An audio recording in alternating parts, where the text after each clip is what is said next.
Hakuna mutumia umwe na ciana ciake. Na wikinya handu muthuri agikua.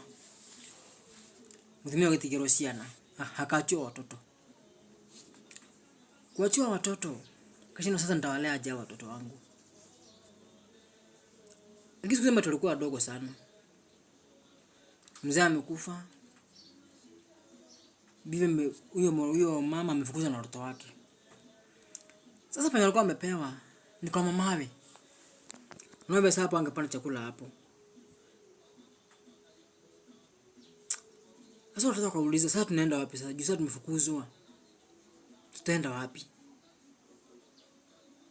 Jumali mama aliambiwa hakuna kitu unaweza gawa huku. Mama akasema ni sawa. Akachukua na watoto wake akaenda. Sasa penye walikuwa nini alikuwa amepewa.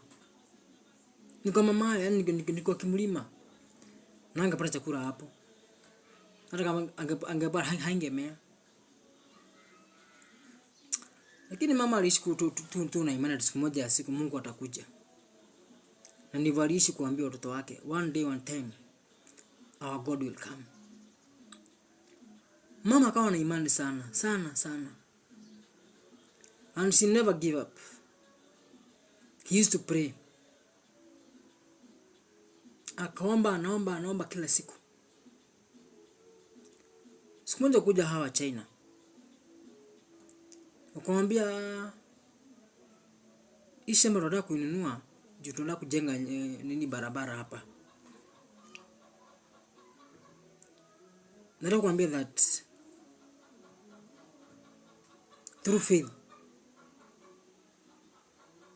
many things and great things can happen. Ukiwa na imani ya kutosha, imani inaweza ondoa milima. Faith can move a hill.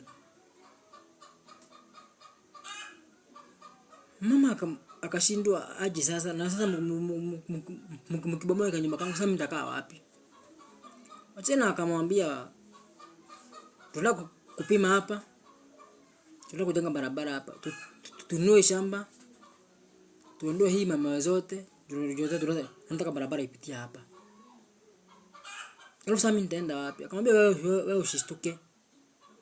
Tutakununulia shamba mahali pengine. Lakini bado tu tuuzie shamba.